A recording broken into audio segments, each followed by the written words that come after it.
Vincent Kompany has transformed Burnley over the past 6 to 8 months since he was appointed in the summer. Following Burnley's relegation, in that period of time, he's seen a complete transformation, not only in the playing staff, but also the tactic, how the team sets up and how the team generally plays. They're on the verge, not on the verge, but well on the way towards getting their place back in the Premier League, doing it very, very differently. Welcome to another tactics video here on the channel. Patreon's the link down in the description. Go and click on the link. You will be able to download the tactic via the Patreon app. Don't worry, if you're not a Patreon, I'm going to go through all the player team instructions, PIs, TIs, everything, so you can copy the tactic yourself.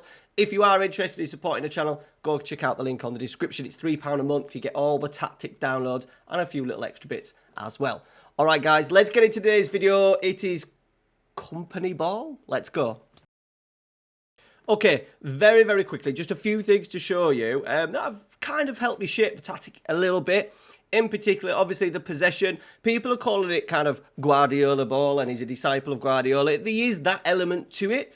However, at the same time, he does, in particular, uses his wing-backs very differently at the moment, in particular the left side with Ian Maatsen, who's the player who's on loan from Chelsea, using very different to what you would see a Cancelo, Zinchenko do at Manchester City. Okay, so these are a couple of subtle changes that we've made, but as you can see, apart from Swansea, who have been doing this over the last few seasons, a Swansea side that are where in the table right now?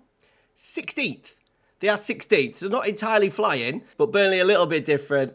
Obviously, their possession stats have improved now. You would expect this to improve anyway. They've been relegated, remember. They've also recruited different styles of play. They've got a lot of technical players now, especially in wide areas, a little bit more in centre midfield. And I think because they're playing against less quality in terms of opposition, players like Josh Brownhill, in particular, has had a really good season. I think you kind of think for players like him are just a box-to-box midfielder, but if you look at his percentiles in terms of assists, progressive passes receives a good one to take a look at. Passes attempted, shot creating actions he's created in the top 90%. So with that, Burnley have turned into a really good attacking outfit. My only one concern is their XG, expected goals, they lie fourth, which is okay, you know, the top of the league, but they're up and around it, 40.6. Their actual goals, however, is 60. So they're nearly overperforming on their XG by 20, which is an incredible amount. And obviously something that you wouldn't imagine them to be able to sustain over a period of time. It may well get them through to the end of the season, but definitely something that company's going to have to think about going forward into the Premier League. Okay, let's dive into the tactic. We're going to kind of talk about that overperformance in XG because we've not had that look in the game, and it's just led to a couple of games where we've maybe been like Burnley of the start of the season. They drew quite a number of games. I'm pretty sure they drew at home to Luton, obviously a good team, but a lot, if you look at their results from the opening weeks of the season, the games were a little bit tighter, and maybe that was just because they were kind of performing at their expected XG to a certain extent, and I've come across that kind of in the Burnley save that I've played so far to put this tactic together. Okay, so we'll have a little look at that. Smash a like on today's video. Let's go. Okay, so here we are. It's a 4-3-3. Now, at times, they've gone into a little bit of a 4-2-3-1 with sort of like Brownhill going into advanced areas. But generally, we're looking at a 4-3-3. These kind of rotate as well. You often see Cullen coming in, and it's been a little bit difficult watching a lot of the footage to kind of get a standard, you know, this is what this player does in terms of if you compare it to Manchester City, we all know what Rodri is about. Jack Cork and Cullen are kind of different players. You have to see Cullen coming in here, but I've had to set it up into FM. And to be fair, FM wise, you're going to dominate the ball. If you are an exceptionally strong side, you will dominate games, you will win games comfortably anyway, regardless of the little problem we've got in this attacking third. If you're not one of the stronger teams in the division, I would still give it a go because I think it gives you a good balance. It's defensively, it's quite solid. We've got obviously the DM setting in. We've got two midfielders that are not going to go crazy in terms of leaving that midfield. So I think there's a nice little balance there and something that you could definitely build on in your saves as you go. So with the starting 11, generally it's looked, I think, has it looked like this? There's no one. Yeah, it's generally looked like this. I think the good thing about Burnley is I think their leading goal scorer is Nathan Tella, who's on about 12 or 13, and he scored a hat-trick at the weekend, I think, against Preston. So that's obviously boosted his numbers up. But if you look at all the other goals and assists, it's very well spread, which obviously does mean that the Burnley squad is pretty good. You know, you've got players like Ashley Barnes have been coming off the bench. Goodmanson, they've also signed Obafemi from Swansea, so you imagine he will add goals over time. There's also players like Emmanuel Benson. He's coming at times as well.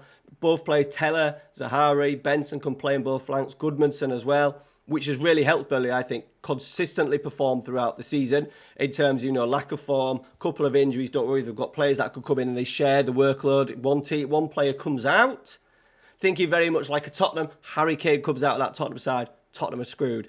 Burnley don't necessarily have that. Yes, Nathan Teller has been super form, but there's other players to come in and do the job very, very well. Okay, so the goalkeeper, sweeper, keeper on support. Now, the back line has been a little bit different. They've rotated over times. I think Howard Bellis has played most games, Roberts, and I've got Charlie Taylor in, but that's because I've got an injury to Ian Maatsen. But generally, it would be Maatsen on that left-hand side. So, Connor Roberts, I've got him as a fullback on support, and I've just got sit narrower on a lot of clips that I've actually watched. He's kind of inverted, but he's not doing the inverted to the extent of a Cancelo, Zinchenko, Malacia even at Manchester United at times. They're not going on that extreme. So I've kind of just... he does get forward a little bit. He will go on the overlap occasionally, in particular, depending on the movement of Nathan Teller. So what I've kind of done is you put him as a fullback on support and asked him to sit narrow. We've got to be careful as well because of Ian Maatsen and the role that he has on the left-hand side. We just need to make sure that we don't have two going up either side. And at the same time, Burnley often build up with a back three, and then that means that Roberts tucks in a little bit. So that's what I've tried to recreate with that. Then moving on to the centre-halves, Howard Bellis, as you can see there, progressive carrying distance. He has got the highest, that is yardage. That is the highest in the division. So that kind of shows to me that when he gets the ball, he does dribble and he does drive with it. So with that being said, we've put him as a ball-playing defender on defender. We've asked him to dribble more.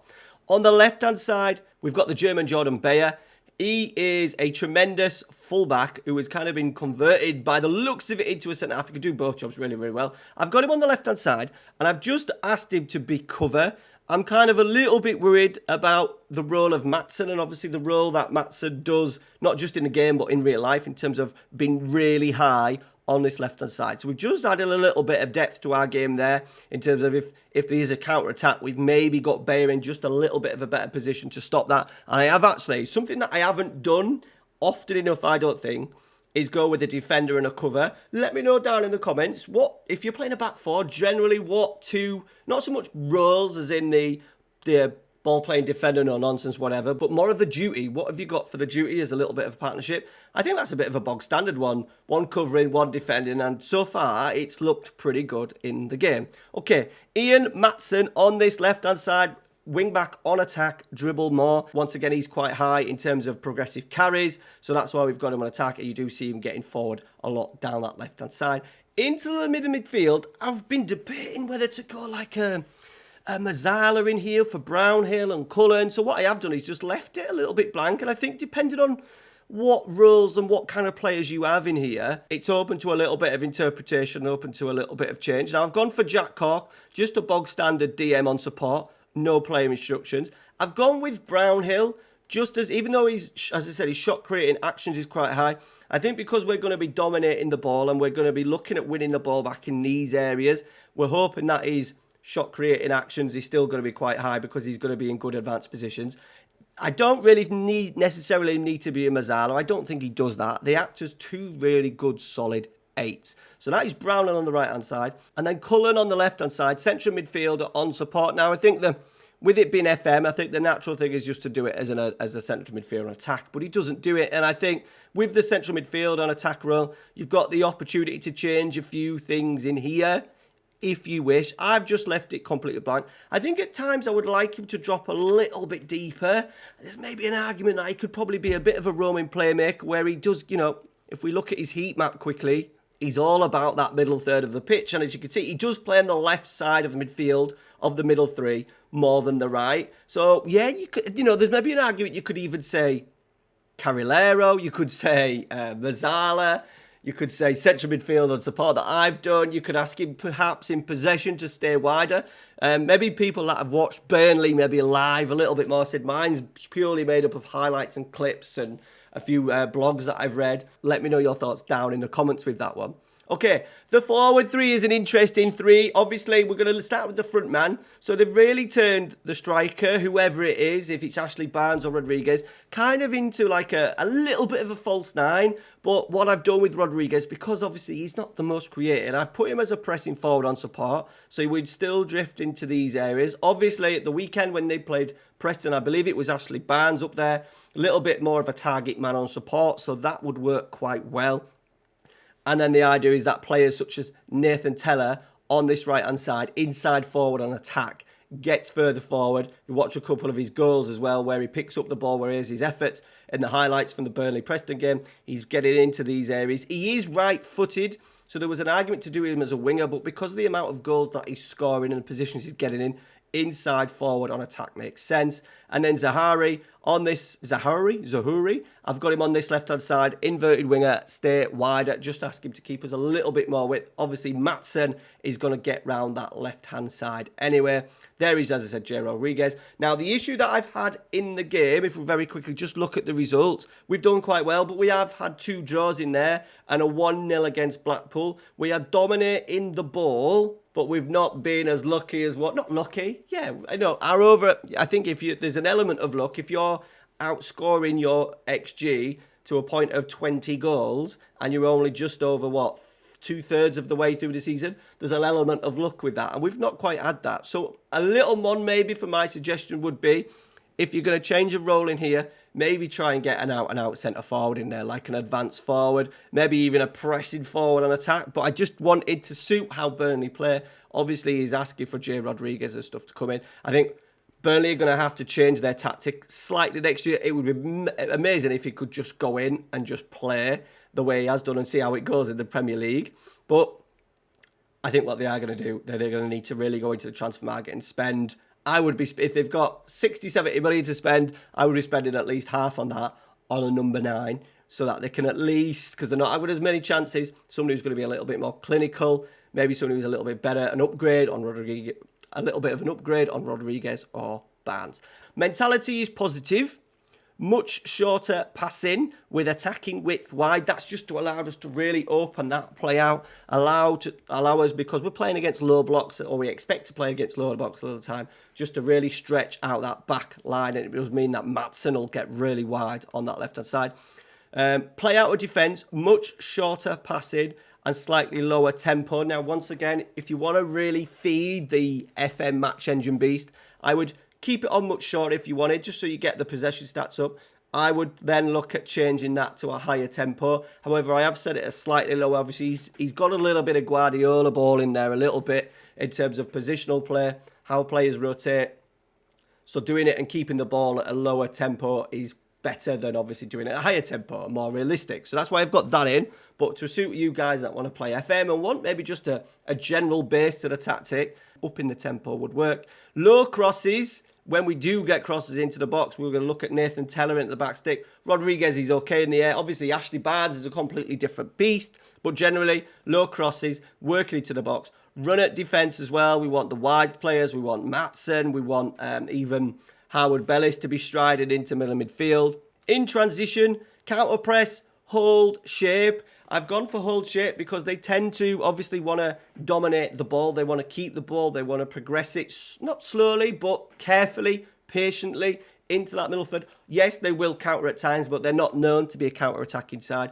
Goalkeeper, take short kicks, distribute to those centre halves. And then out of possession, slightly more often press. I don't want to go crazy in the press. They do press higher, but at the same time, it's not crazy. They've got the best in terms of PPDA in the Championship, 10.4. But if we compare that with the Premier League, there is a couple of teams, Chelsea and Leeds. So it is a decent press, but it's not overly aggressive. One thing to show you as well is the build-up. So these are team sequences in terms of direct speed and passes per sequence. As you can see, there is Swansea right there, slow and intricate. And then passes per sequence, there is Burnley as well. Quite a way ahead of everybody else in the division. Direct speed is going up. So obviously Luton, fast and direct. lower down you go, slow and intricate as it says. So obviously that patient build-up is what we've tried to recreate in the team instructions. Okay, so we've got that high press as I said, so just slightly more often, just so we can get a press, but not overly too aggressive. Trap outside as well, pin the ball on the one side of the pitch as per usual. Okay, those are the instructions. And any tweaks, I'd maybe, the midfield role will help you. Changing that tempo and maybe getting in there an out striker would help. It might even work a target man of support, but I have been using J. Rodriguez. Okay, so we've made a decent start to the season. 3 wins, 2 draws. In that time as well, 4 clean sheets. Okay, one of the best goals that we've kind of scored in the season is us playing out from the back. So obviously Munich has played it into the fullback Connor Roberts. We get a little bit of luck there with the knockdown. J. Rodriguez in a support role. Out to Teller with that out. This is what we've got the out ball now. If that was an out and out winger, you'd expect him a little bit wider. What I do like as well is the movement from Connor Roberts coming in really narrow. Remember, we've got that sit narrow playing restriction. Ball in the box, it finds J. Rodriguez, who does then get into the penalty area. That's key, that we do have that someone in and around the penalty area. He's popped it off, he's laid it off, but then he does, even though he's on support, he does get inside the penalty area. And then once again, we've just got a really nice little bit of build-up. We get the ball in from a throw-in. Brownhill, there's Howard Bellis, obviously. We've got Bayer in the cover position. Matson, I'd prefer him a little bit wider. I'd really open it out maybe a little bit. Connor Roberts keeping his width. Nice little ball into Nathan Teller. And there is J. Rodriguez once again. And then once again, a little bit of build-up again from the back. Bellis driving forward, finding Roberts. Into Teller. Patient in build-up. Bellis again driving forward, dribble more often. Connor Roberts just playing nice. And well, I think the important thing with Connor Roberts is, yes, he's getting into good wide areas, but he's just acted as a support. We want to get that ball into Nathan Teller, don't we? And that we do. He does really well. And then the opposite side, Zahari's done well. He's occupied him maybe as a second striker in there, getting at the back stick. And then what he has done is obviously sucked in a defender, perhaps even a winger that might be, and it's left space for Ian Matson at the edge of the area, and he absolutely smashes in, wing back on attack. Obviously, you expected him to get into wider areas. Okay, everybody, that's it. I'm not going to show you a tactical simulation. I haven't done one. I do not believe in doing them because I believe other people in the community are not being genuine with theirs. It's amazing how many tactics they plug in and every tactic absolutely smashes. This is not a tactic to really smash FM. This is a replication of how Burnley are playing in real life. However, I do think this one really suits the FM match engine well. It gives you a little bit of control. Instead, change those couple of roles, higher tempo, maybe get an out-and-out striker, maybe an advanced forward, pressing forward, maybe even a complete forward on attack. You'll be good to go. All right, guys, thanks for watching. Smash a like on today's video. There is 3 days in a row, today, tomorrow, and Friday, tactics videos. Tomorrow is the Manchester United 1999 treble winning tactic, courtesy of the Mad Scientist database. We'll take a look at that and see how that does. And then we've also got Urs Fischer's Union Berlin, the underdogs of the Bundesliga. We've got a really interesting 3-5-2 with them on Friday. All right, guys, thank you very much for watching. See you at the next one. See you later.